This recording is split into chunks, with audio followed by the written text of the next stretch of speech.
Hello and welcome, and in this class you will learn acronyms and abbreviations most commonly used by Americans to make your vocabulary more informal.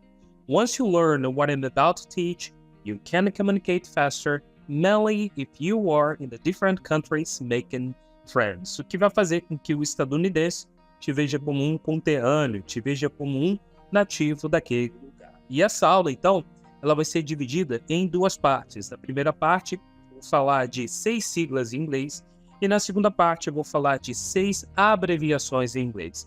Lembrando o seguinte, siglas em inglês você vai usar para textos informais, por exemplo, no WhatsApp, no Facebook, no Instagram. Abreviações você vai usar mais em uma conversação informal, seja pela webcam, seja lá nos Estados Unidos, seja no Canadá e etc.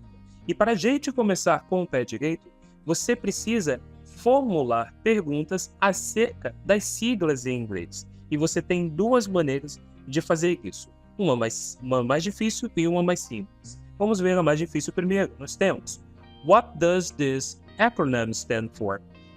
O que esta sigla significa? Então essa daqui é a pergunta. Como resposta, você vai dizer o seguinte: This acronym stands for... E aí você vai dizer uma das siglas que você vai aprender ao longo da aula. Essa é a maneira mais difícil. A maneira mais simples, então, nós temos: What do these letters stand for? O que essas letras significam?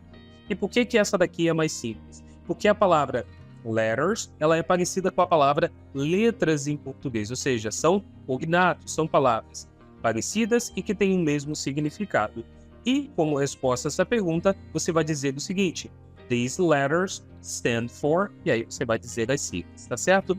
E para começar, nós temos a nossa primeira aqui, que é o OMG, que é a sigla para Oh my God, oh meu Deus, que está indicando surpresa. Ao longo da aula, eu vou colocar frases para poder contextualizar cada uma das siglas. E outra coisa, uma dica de pronúncia para você que está aprendendo letras isoladas em inglês.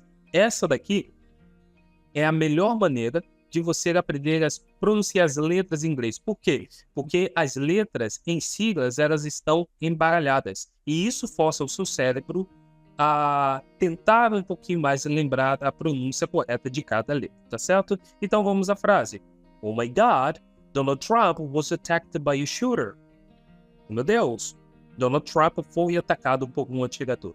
Eu, na verdade, queria mudar um pouco essa frase, não ia escrever ela dessa maneira, mas para não ser penalizado aqui dentro do YouTube, eu deixei de uma maneira mais simples. Então, essa foi a nossa primeira sigla. A segunda sigla vamos ter BTW. BTW, que significa by the way, a propósito. Vamos à frase. I enjoyed our conversation. By the way, did you finish the report? Eu gostei da nossa conversa. A propósito, você terminou o relatório? Ou seja, você vai usar o BTW quando você mudar de assunto. Ou seja, terminou o assunto, vai introduzir o outro, então você pode colocar esta sigla, tá certo? E agora vamos para a nossa terceira sigla, onde temos o seguinte: DIY, que é a famosa sigla para Do It Yourself. Do It Yourself. Faça você mesmo. Então vamos à frase. The best way to learn how to build something, a melhor maneira de aprender como construir algo, is look for do-it-yourself videos on YouTube. É procurar vídeos faça você mesmo no YouTube. Ou seja, você está aprendendo a construir alguma coisa, você está, aprendendo a consertar alguma coisa, então você pode ir nesse tipo de vídeo. Esse canal, por exemplo, pode-se dizer que também é um do-it-yourself.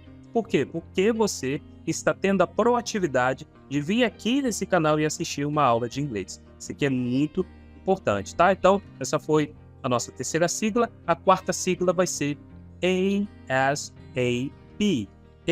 ASAP, que é a sigla para As Soon as Possible.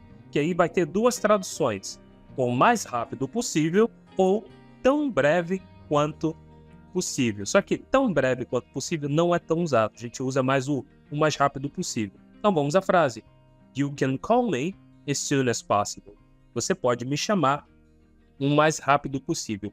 E se ficou confuso esse as duas vezes, aqui no meu canal eu tenho uma aula minuciosa que eu fiz sobre essa palavrinha, palavrinha as. Eu vou deixar um card aqui em cima para você poder assistir depois. E agora nós vamos para a nossa quinta sigla, que é FYI, que é a sigla para For Your Information. For your information, para a sua informação. Vamos à frase. For your information, you can find the drugstore on the second floor. Para a sua informação, você pode encontrar a farmácia no segundo andar. Aqui no Brasil, essa frase ela vai ter uma conotação mais negativa, ou seja, quando alguém faz um julgamento precipitado seu, e aí você, como resposta, vai dizer o seguinte: para a sua informação, tal. Lá nos Estados Unidos, você pode tanto usar dessa forma negativa, quanto na forma em geral, certo? Não vai ter problema nenhum. E por último, aqui, para a gente terminar as siglas em inglês, nós temos BRB, que é a sigla para Be Right Back. Eu já volto. Então vamos à frase. Wait here, I'm going to help your mom. I'll be right back. Espero que vou ajudar a sua mãe. Eu já volto. E com isso aqui terminamos as nossas siglas. Agora nós vamos entrar nas abreviações e eu vou aproveitar essa frase do I'm going to help your mom. Ou seja, eu posso pegar o going to, né? Eu posso pegar esse going to e abreviar ele e transformar ele em gonna. Agora nós vamos refazer a frase. Nós temos I'm gonna help your mom. Perceba agora que quando eu falo, as palavras parecem que são mais fluídas, parece que se conectam mais. I'm gonna help your mom. Como se fosse uma coisa só. Se eu quiser, eu ainda posso falar um pouquinho mais curta essa frase, dizendo o seguinte: I'm gonna help your mom. I'm gonna help your mom. Isso aqui é para aquela pessoa que é preguiçosa, aquela pessoa que é uma pessoa de poucas palavras. Então você vai usar essa forma aqui. Próxima frase nós temos: I wanted to believe in God. Eu quero acreditar em Deus. E aí vai uma dica de construção de frases simples em inglês. Toda vez que você vê dois verbos, o segundo verbo vai ter esse to. Então, por exemplo, se eu quero falar eu quero ver Deus, eu vou dizer I want to see God. Eu quero ler sobre Deus. I want to read about God. Eu quero falar com Deus. I wanted to talk with God. E assim sucessivamente. Aí, voltando aqui, esse want to, eu posso abreviar ele e dizer wanna. Wanna. Agora nós vamos à frase. Eu wanna believe in God. Sabe? Mais rápido, né? I wanna believe in God. E agora nós vamos à nossa terceira frase, que é a seguinte. I don't know how to learn English effectively. I don't know how to learn English effectively. Eu não sei como falar inglês efetivamente. Nós podemos pegar esse don't know e abreviar para do know. Do know. Agora vamos refazer a frase. I do know how to learn English effectively. Esse daqui, ele não muda muito, tá? Ele meio que permanece a mesma pronúncia, mas a forma como ele é escrita pode ser dessa maneira aí, né? I do know how to learn English effectively. E aqui é um ponto importante. Se você está escrevendo um documento, se você está escrevendo um relatório, aí você vai escrever da maneira que está ali em cima, certo? E a nossa quarta frase nós temos o seguinte: That guy is kind of strange. That guy is kind of strange. Aquele cara é meio estranho. Eu posso, por exemplo, pegar esse kind of e mudar para kinda. Kinda. Vamos refazer a frase. That guy is kind of strange. Perceba agora que eu sublinhei a palavra of. Deixei só o kind, né? Como você está dizendo um pouco rápido, você vai dizer algo como kinda. Então vai ficar That guy is kinda strange. That guy is kinda strange. Próxima frase, nós temos You have to give me the tickets. Você tem que me dar os ingressos. Eu posso pegar essas palavras, give me, e transformar em gimme. Gimme. Agora vamos refazer a frase. You have to give me the tickets. You have to give me the tickets. Tá? Bem rápido, bem tranquilo. E agora eu preciso muito da sua atenção. Porque no penúltimo e no último slide, eles vão comportar uma coisa só. E eu quero que você preste atenção porque vai ter um pequeno detalhe que muda na pronúncia. Então vamos à frase. You have to buy a bigger house for my family. You have to buy a bigger house for my family. Eu tenho que comprar uma casa maior para a minha família. Eu posso pegar esse have to e trocar para have to. Have to, só que aí é o detalhe. O have to você vai usar para I, que é eu, you, você ou vocês, we, nós, they, eles ou elas. Então eu vou refazer a frase com have to. I have to buy a bigger house for my family. Se você quiser, você tira a palavra I e coloca a palavra you. You have to buy a bigger house for your family.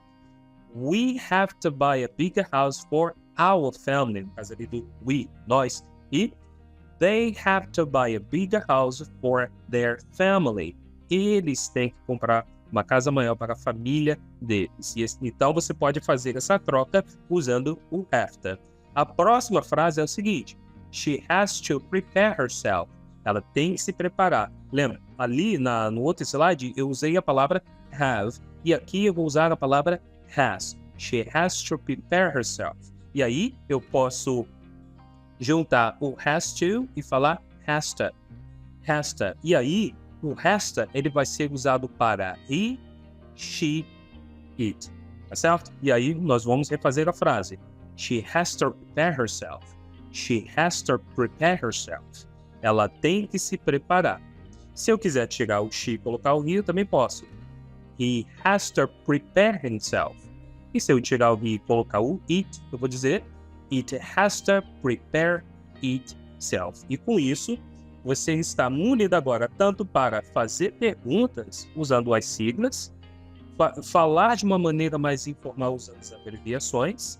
E por falar em abreviações, por falar em informalidade aqui, que é o que você está aprendendo, eu vou sugerir que você assista uma aula minha sobre 4 expressões idiomáticas em inglês mais faladas por estadunidenses, que vai ficar como sugestão para você poder assistir. E se você quiser aprender a falar inglês da mesma maneira que eu falei no começo dessa aula, para que você possa conquistar uma carreira, para que você possa viajar e não depender de ninguém, para que você possa conquistar um cônjuge lá em outro país, eu vou sugerir que você assista a minha aula do Destravando o Dom de Falar em Inglês, que vai ficar aqui o link na descrição do vídeo para você poder assistir, e te vejo numa próxima aula.